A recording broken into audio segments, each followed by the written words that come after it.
But unfortunately, really the story of this game is that Boston got the go-ahead goal to make it 3-2 with a 5-on-3 man advantage. They had 49 seconds of 5-on-3 time, and David Pastrnak got the hat trick on that opportunity. Flyers in the third period, 51 seconds of 5-on-3, and unable to get anything by. That's the difference in the game right there.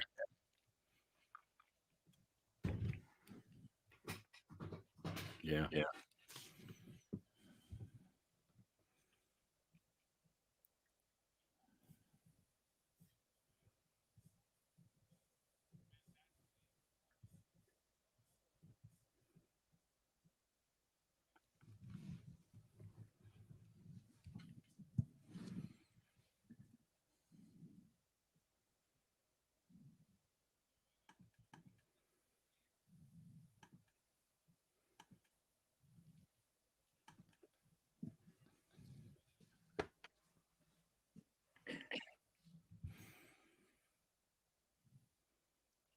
Yeah, I mean, the Flyers, they get 12 shots on Tuukka Rask in that third period. They outshoot him 12-7 in the third. They got outshot in the first 12-6, outshot in the second 17-9, outshoot the Bruins in the third 12-7, game total of 36-27 in favor of the Bruins. And even though the Flyers got outshot by 9 shots in this game, I thought they had some really good high danger, good scoring chances, in particular from, 5 minutes into that second period on. They had a lot of good opportunities.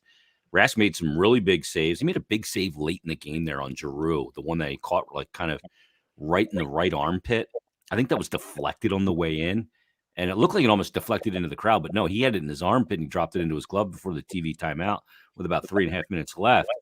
But he was sharp in the game, and he's been a guy that's always been really good against the Flyers, and he was again tonight. I think he was a big difference. But I want to talk about a positive real quick before we kind of, there's no moral victories, but especially at this point in the season. But boy, did Carter Hart play his rear end off. A couple goals in the first period, bad bounce on the first one. Second one was, that power play goal by Pastrnak, then the 5-on-3 goal. But man, did he battle in there. And, he's a structure goalie and efficiency and movement, but he had to go into desperation a few times. And you just saw him competing his butt off and flexing out some really high-level athleticism as well.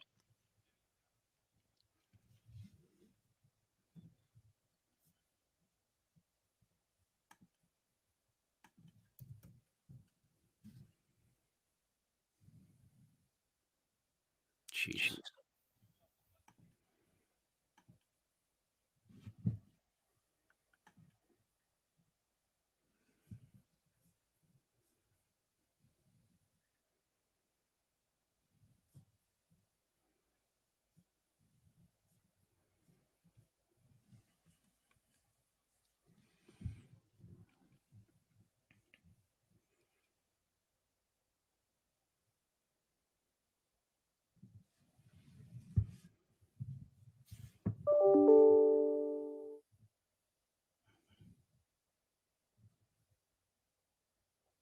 Good point.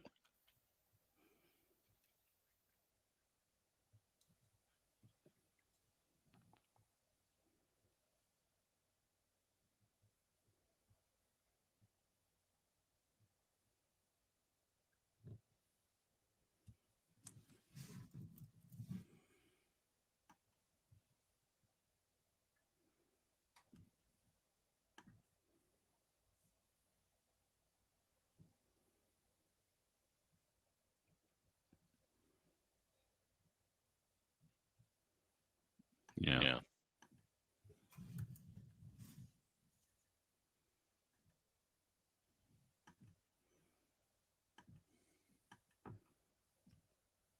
Yeah, I would call his game tonight not only very good, but a very resilient performance tonight. And I just texted you the scoring chances in this game, and this game is the poster child for how to score in the NHL. Now, it was a really well goaltended game at both ends of the ice, and the Flyers actually in the game, all situations had the higher expected goals total, and you see the circles there with the dark ring around them. Those are where the goals are scored from. And all 5 goals in this game are scored right around the net from that. Yep. Yeah.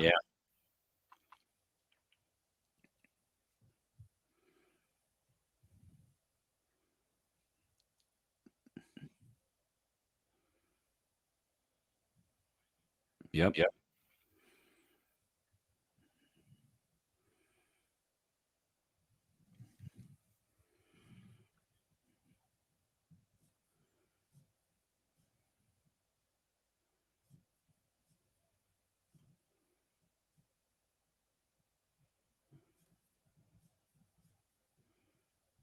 Mm-hmm.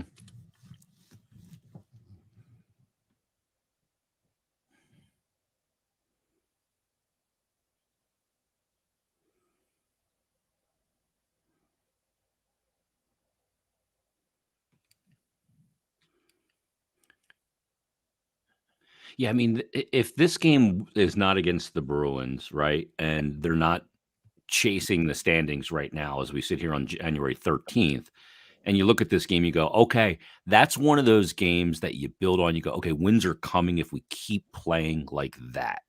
Because other than the first period, the first period, it was not a good period for them, and Boston jumped on them. But the Flyers responded. So you look like the collective of the game, and you go, they played well enough to win on most nights.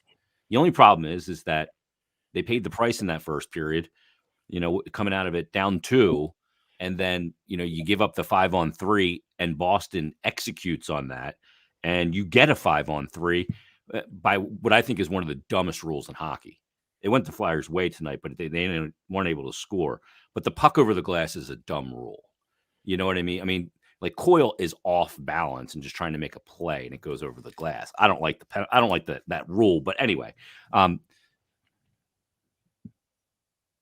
yeah.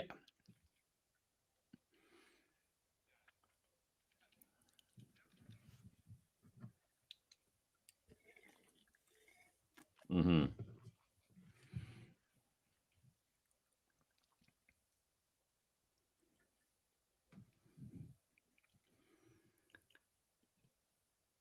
As long as it's not intentional in nature, you know. I mean, there's plays that you just make and the puck rolls, and there's nothing you can do about it. But anyway,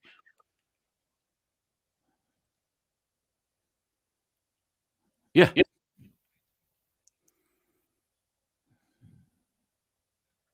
yeah, on 100 times. It's you're right though, and but that counts the same, and it's kind of a silly call at this point. You're right, but the Flyers just not able to execute on their 5-on-3 man advantage. I mean, they had some decent looks. All said and done over the course of the total power play time there, the 51 seconds of 5-on-3 time and the 5-on-4 time, both at the beginning and the end. The 5-on-3 time, the only thing I didn't like about it, or the thing I really didn't like about it was there seemed like there was a lack of urgency on it. Now you want to move the puck around because you have a 2-man advantage, and they had 5 forwards on the ice, but I didn't think there was enough urgency in it. You saw on the Boston 5-on-3, there seemed to be more urgency in how they handled the situation.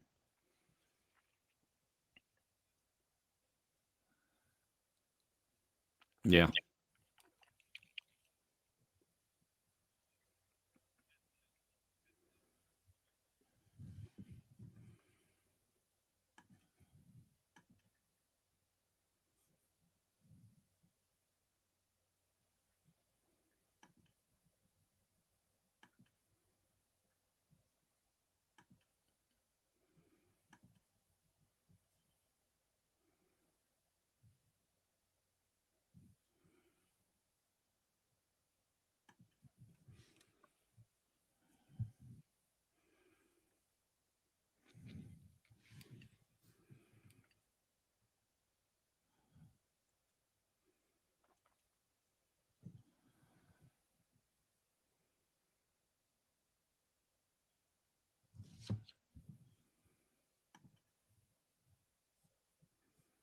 Yeah, power play percentage for the Flyers on the season, 16.5%. Just not good enough. You got to be better on the man advantage. Again, no moral victories, but there's 3 players I want to point out in particular that made very impressive plays to me. We talked about the Joel Farabee goal that took place in the second period where he somehow in the neutral zone picks that puck out of his feet, turnstiles Charlie McAvoy, a really good NHL defenseman, and eventually goes to the net, parks, and gets a goal. I thought Farabee was good in the game. He created some really good opportunities, had the breakaway earlier that Rask was able to shut the 5-hole on. But in that third period, I saw a couple plays out of Morgan Frost that I really liked. He had a real good move in the neutral zone to gain a little bit of space. Then he did a spin almost 360, probably 280-degree spin and perfect pass on the Lawton's stick. And I also saw some things out of Kevin Hayes that we haven't seen yet this year. Now, his skating's not there. Kevin Hayes isn't the most fleet-of-foot skater to begin with, when he's 100%. But he's able to make up for that by his excellent ability to protect pucks and make plays and feather passes and do those kind of things. And he made a play and a pass to Zach McEwen in that third period that looked like vintage 2 years ago Kevin Hayes. So we saw some of that in this game. He's getting healthier. He's getting more confident. And he may not be as fleet of foot as he was 2 years ago at any point this season off the double core surgery, but you're starting to see elements of his game get a little bit better. And that's a good thing as well.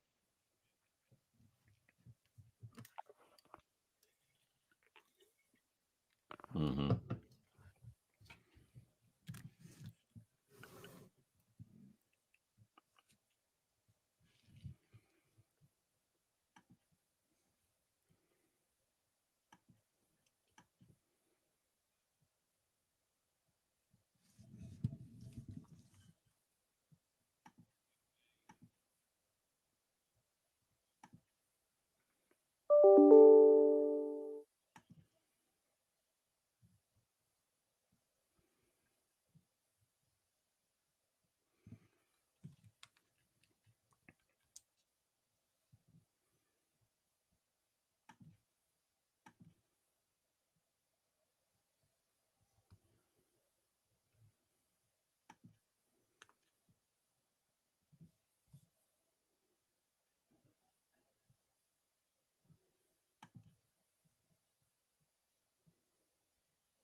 Turn your mic on, by the way, for the stream.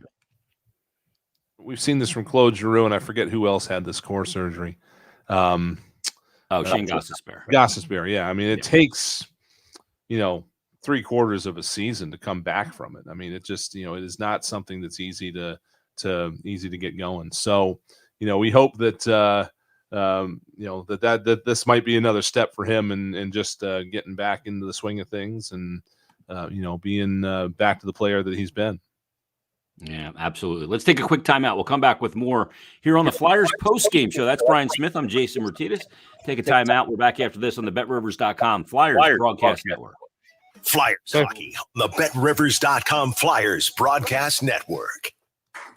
Want to feel the thrill of gliding on ice? Your audio now, and much so more yes, by learning how to skate. I should have checked that earlier. Learn to skate lesson programs for all ages. They've started all over the Philadelphia. I forget why I turned that down, but I knew learn how to play hockey, figure skate. It's working on my Twitter again. Guys, the return's going to be illegal just because we're at the top of the house. And Okay. Visit You said illegal. I'm like, Just keep it here on the stream. Near you and sign up online today for the next session of lesson programs. Dietz and Watson has been crafting premium meats and artisan cheeses for over 80 years, so they know a thing or two about making mealtime delicious. Whether you're craving smoky, spicy, or sweet, double Dietz and Watson has audio. what you need to create the perfect I'm sandwich. getting the commercials in my ear for the stream as well. Head to I can fix that DietzandWatson.com too. to find them. There they go. There they go. Cool. That's Let's coming get rid from of me that. also. Jeez, Brian's feeding everything here. I figured out the thing on my Twitter. Yeah. It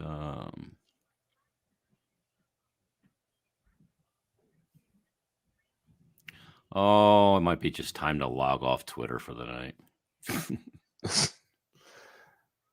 Yeah. Well,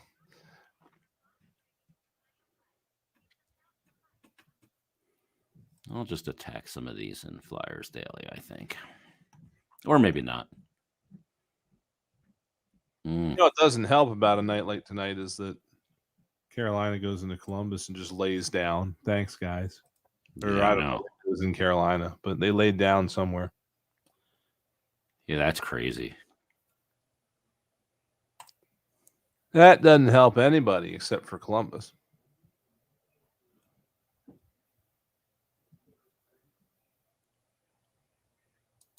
I don't like the idea of Claude Giroux being 34 years old. I don't know. It makes us feel old. Me, yeah. I'm older than you. I know. I know. I didn't like the calendar turn into 2022. Yeah. Because I go, oh man, I was born in 72. So that means I'm going to turn 50. That's the problem. In March. Yes. Oy. Ay, ay, ay. How did I get to be 50? Where did that happen? So somehow I got this thing to work on my Twitter again because I opened up a trial account under my other email and I tried it and it worked. That's no good. And then I went back on my account and now it works. It like unclogged the drain or something. I don't get it. Oh, I don't understand it. But people at StreamYard said it was Twitter.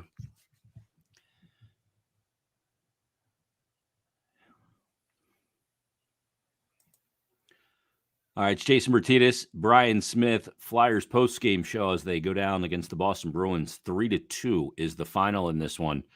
A well-goaltended game at both ends of the ice, but Boston capitalizing on their 5-on-3 advantage. Flyers not capitalizing on theirs in the third period. Not like one team gets one, the other team's going to get one, but that's the difference in the game. And now all of a sudden, Bri, this team goes from the 10-game winless streak to a 7-game point streak to now 6 straight losses, 0-4-2, and they have not won a game in 2022. Yeah, that's not the way to get anywhere in an NHL season, is it? No, that's one step forward, 2 steps back, right? We were cautiously optimistic going into this year. 4 straight wins to start the season, or rather 3-on-1, I should say. 4 straight games with a point, and it took this team a long time to lose 2 games in a row. But once it happened, it's just been hard to turn things around. And you know, I think it's got to be frustrating to everybody involved I'm sure that they can't put a finger on it. You know, they can't figure out what. I mean, obviously we know Ryan Ellis left the lineup after those first 4 games, but you know, besides that, it's hard to pinpoint exactly what caused the offense to dry up. You know, the 10-game winless skid was part of a larger one, about 18 games, where the Flyers averaged about 1.6 goals per game. And then, you know, they seemed to snap out of it, and they did great for 7 games. Then that West Coast trip rolls around, which is always a bit of a challenge, but, you know, it seemed like they tackled it a lot better than they had in recent years. But, you know, coming back out of and again, let's not lose sight of the fact that, you know, some of these last 6 games were with half a team. I mean, you know, you're not going to expect much of anything with for any length of time with the number of players the Flyers are missing there for about 3 games. So there are a little bit of asterisks here and there, but you know, again, it all counts in the long run, and they're running out of time to stabilize things. The good news is everybody back off of COVID now, with the exception of Ristolainen. He should be back. Probably not by Saturday, but maybe by you know, by next week, definitely. And after that, somebody asked me how many people have had it, and I haven't had a chance to sit down and look yet, but you got to figure at this point at least half the roster has had it. I'd say 10 to 12 at a minimum, right? A little bit more than that, maybe 3/4 of the main roster. And so again, you know, Bill Daly kind of said as much a few weeks ago that, you know, if this is going around the way it is, everybody's getting it. And at least in NHL circles, it's not really affecting anybody very much. You know, once we come out on the back end of this at the end of January or so, should be smooth sailing for the rest of the regular season. So, you know, hopefully the Flyers have ridden out the worst of it, and you know, maybe can get something going starting on Saturday against the Rangers, or you know, right after that, and see what they can't do to string some things together. Yeah, I mean, at this point, outside of hockey, everybody's going to have had it at the rate it's spreading all over the place. I mean, look at the case numbers. I mean, in this country and all over the world. I mean, it doesn't hit long; it hits everybody quick, but then kind of comes down almost as quickly as it went up. So we'll see if that's the case. And obviously for the NHL, they could be on the backside of this very, very quickly, as the Flyers have been hit. A lot of teams have been hit really hard, obviously, with the amount of we're almost at 1 million cases in the country today. So that's a new high at over 800,000. So how it plays out going forward remains to be seen. But for the Flyers, will it be too much damage done? And you look at this game. We circled this one on this calendar tonight, looking at it and the ramifications. The team you're chasing as wild card number 2 was the opponent tonight, and they have 2 games in hand on the Flyers and a 9-point advantage. That now is a gulf that's even more because they still have the games in hand. And Boston right now, with the win tonight, they moved their record to 21-11-2, 44 points in 34 games played. The Flyers lose ground not only to Boston, they lose ground to Columbus, who goes down and just torches the Carolina Hurricanes. And the Flyers now 13-16-7, 3 games under hockey 500, and Boston's got the 2 games in hand to boot.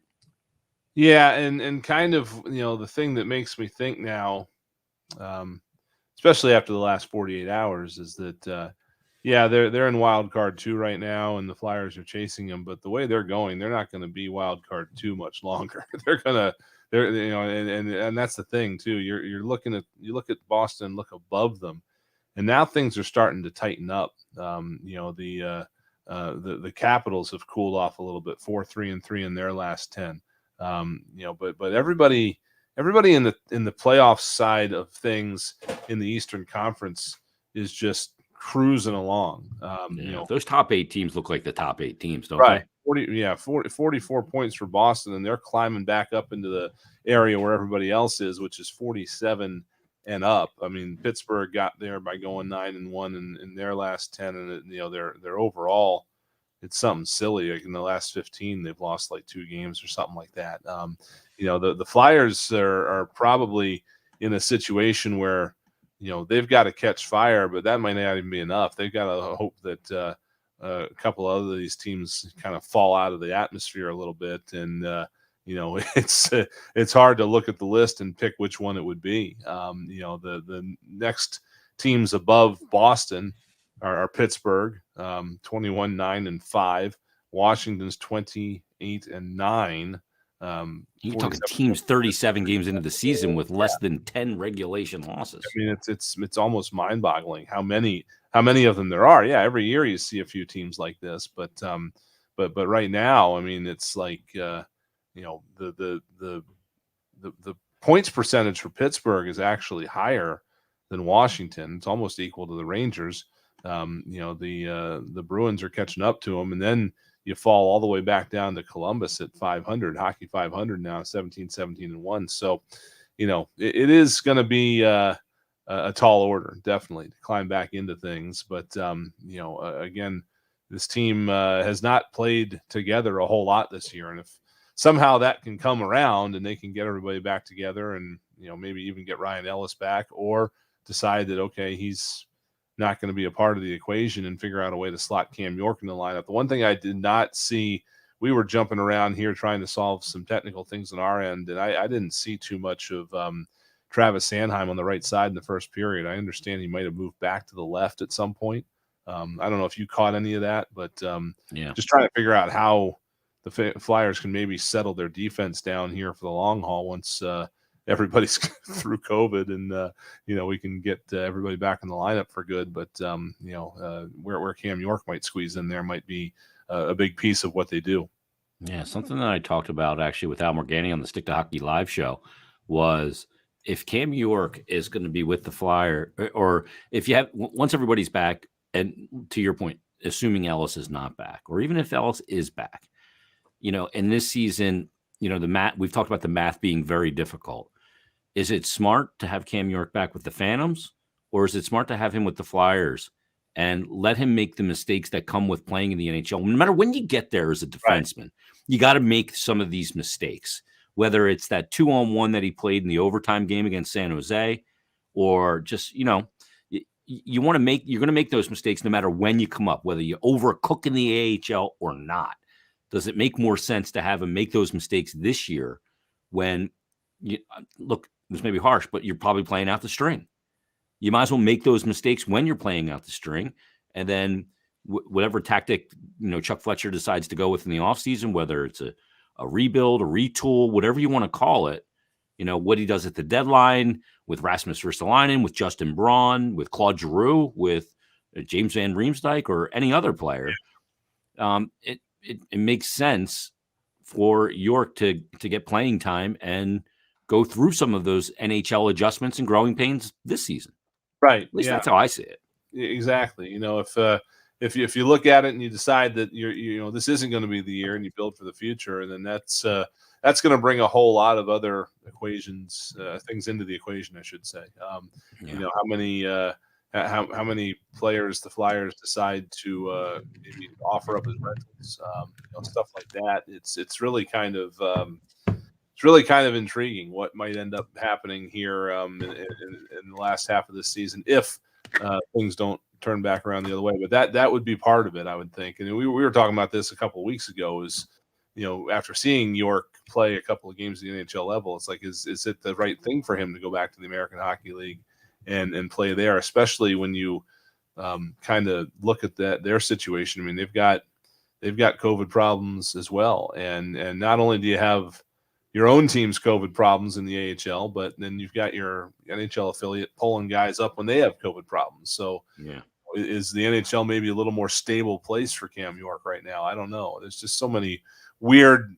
Well, he was out on protocol earlier this season, so he presumably won't go out again. So that might be the stability, right?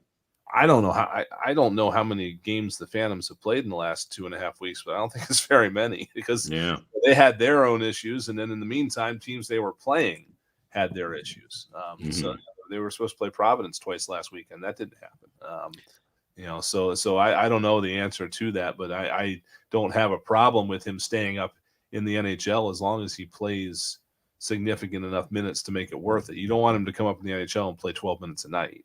No.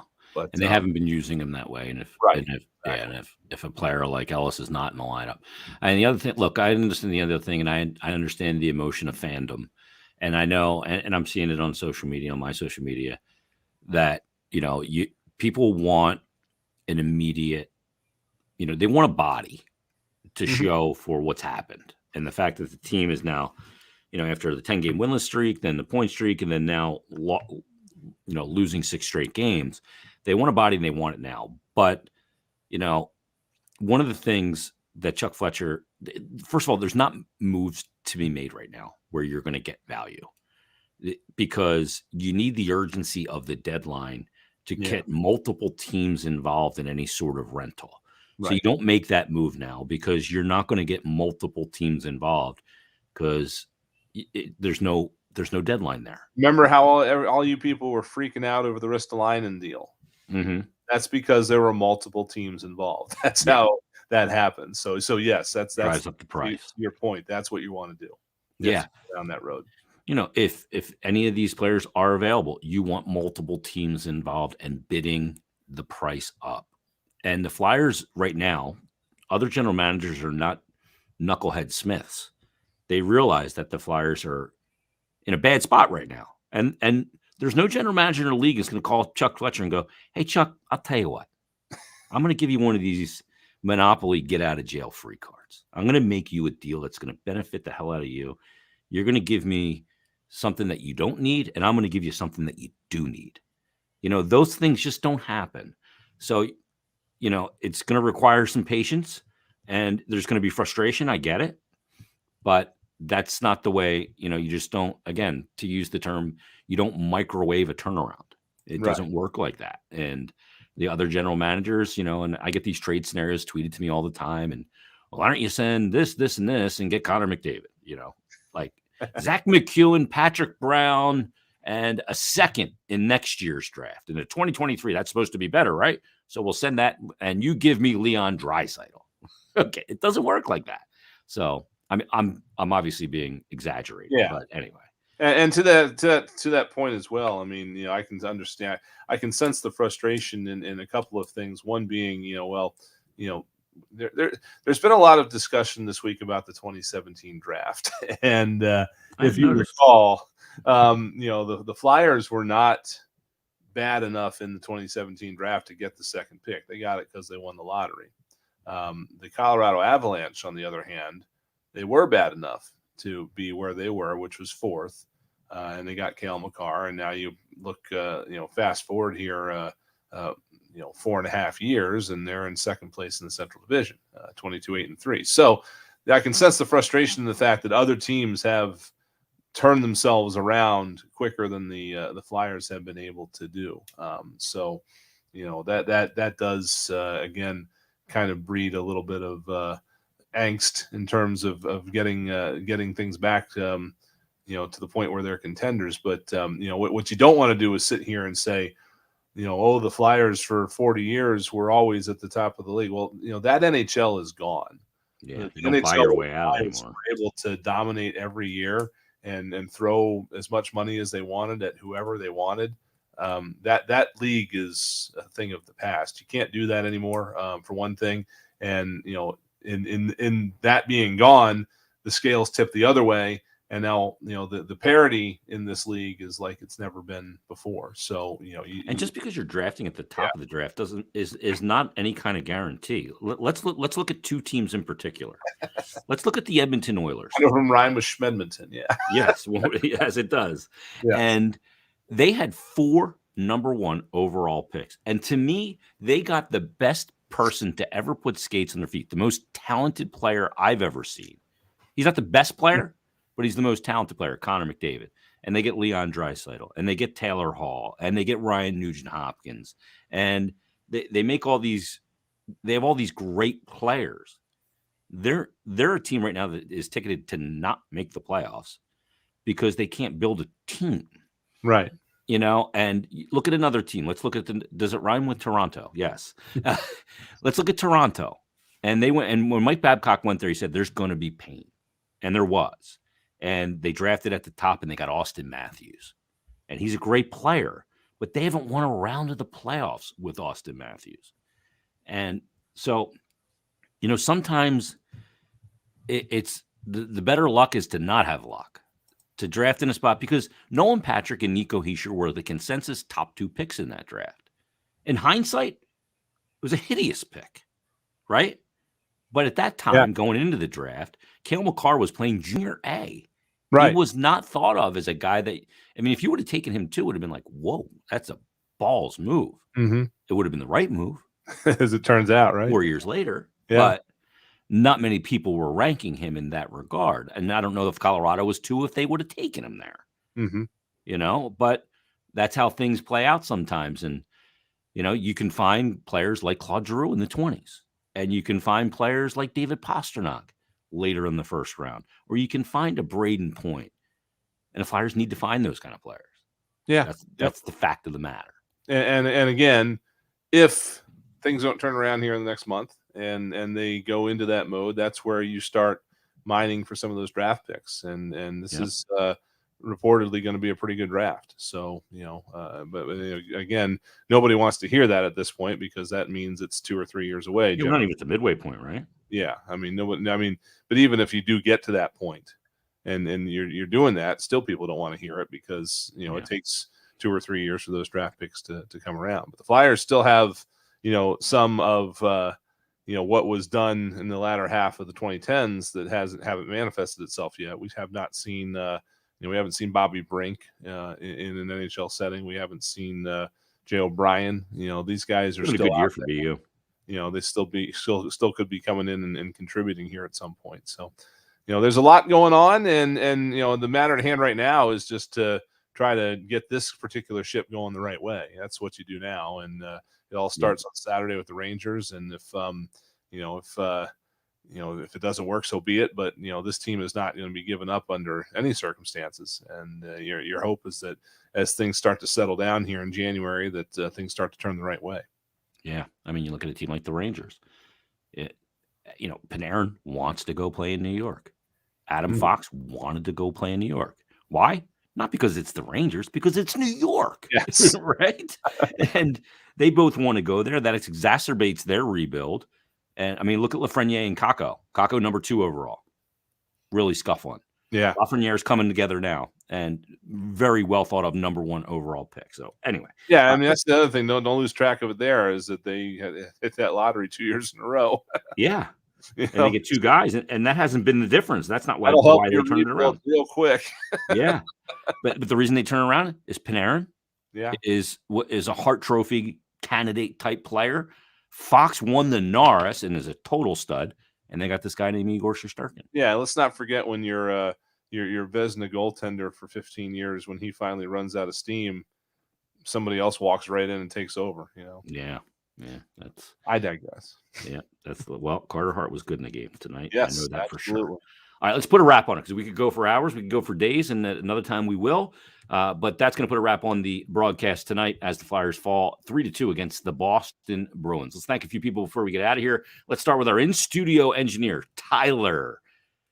Did a great job tonight. Tyler Zulli and Tom Alvord. I hope I said his name right on highlights tonight. We don't have an on-site engineer tonight because they're on the road. We do, but I don't know who he is. So he doesn't get credit in our market. It's Doug Lane.